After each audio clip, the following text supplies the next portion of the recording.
Kleine Dirkie had een hondje door een auto overreden, met gebroken poot in het straatgewoel gevonden.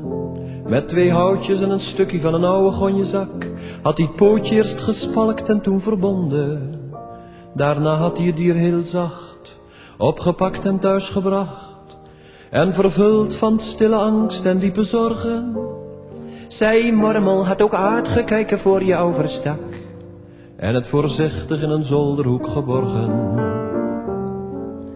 Als hij boterhammen kreeg, verborg hij iedere keer een stukje voor zijn zieke kameraad onder zijn kieltje.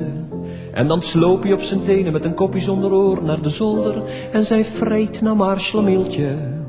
Hekkie keek hem nou en dan met zijn kopje scheef aan. De filantropie kon het beestje niet verwerken. Toen hij op een keer wou blaffen, siste Dirkie: houd je bek, je legt zo uit je pensioen in het merken. Op een keer kwam Hekkie onverwacht zijn poot nog in het verband de kamer in. Een hondje laat zich niet verbieden. Moeder zei: nou is de boot aan, kijk me zo'n schramminkel aan. Het lijkt waarachtig wel de Joods invalide. Van wie hoort dat stuk gespaas? Straks heb ik artis in mijn huis. Dirkie stamelde, hij kon het nauwelijks zeggen. Toen hij onder een auto lei, dacht ik neem hem even mij. Anders hadden ze hem zomaar laten liggen.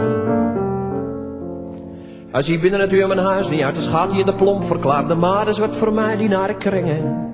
Toen zei pa gedecideerd: wanneer zijn poot genezen is, zal ik hem persoonlijk naar het asiel toe brengen. Dirk zei liefdevol: nou teef, de eerste maand ben je weer safe. Intuïtief was hij van de patiënt gaan houden.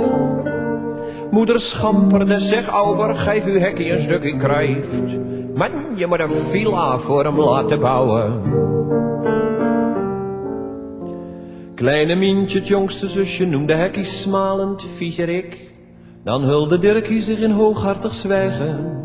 Soms werd het hem wat al te machtig en dan kreeg hij trater: kop, het is vies, kijk jij maar liever naar jagen. Eens beet Hek in Miesjes pop, het meisje gaf het beest een schop. Dirk vloog op en loeide valse salamander.